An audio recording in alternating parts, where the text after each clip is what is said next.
What's going on, guys? Today we have another tech tip video.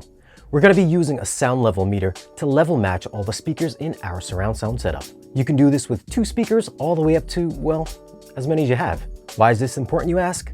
Well, when you're enjoying a movie, you don't want one speaker or a group of speakers being too overpowering and drawing unnecessary attention to itself if it's not meant to be. I know a lot of folks are concerned about not hearing anything from the surround sound speakers, and they crank up the back speakers to max. Those will overpower what's happening in the front of the room and may drown out dialogue. What we want to do is hear these movie soundtracks the way they were intended to be heard, and that's by level matching each channel individually with our sound level meter. But before we get into it, I'm Shane, and welcome to Spare Change. If you're an audio and video enthusiast and want to keep up on the latest AV tech and highest quality movies, consider becoming a subscriber for new weekly content. First thing we're going to do is go to the receiver or processor setup menu and find the test tone generator. I have an Integra preamp processor, so if you're running Integra gear, then this should look pretty familiar. It's typically under the sound settings or speaker settings. Now we've got that ready to go, but don't press anything just yet.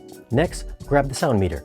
You may see there are 2 options that say A weighting and C weighting. A weighting will have a frequency response of 500 to 10,000 Hz.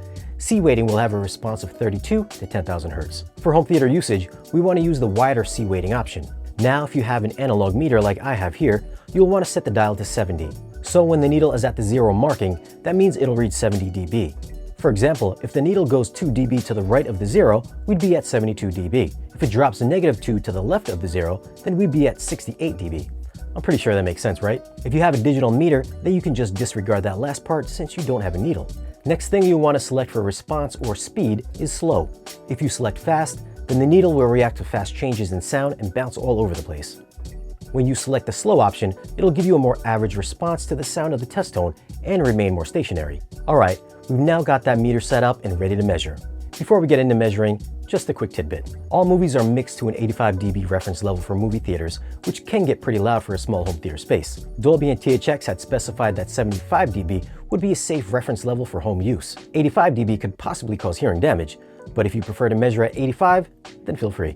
Okay, now when setting up the meter, you'll want it to be pointing straight up with a microphone pointed at the ceiling. It should be at ear height at the main listening seat when you're seated. If you've got more than 1 row, then you'll have to find a friendly compromise. I've got 2 rows, so my meter will be placed between both rows. If you don't care about the other seats, then just measure from the main listening seat.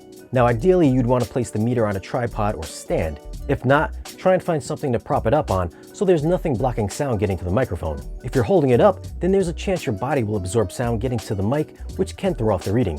Okay, we've got the mic set up, our dial is set to 70, and we want to measure for 75 dB.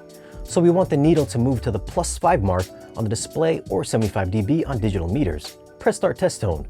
You should be hearing a loud tone. Keep an eye on the meter and increase or decrease each trim until the meter reads 75.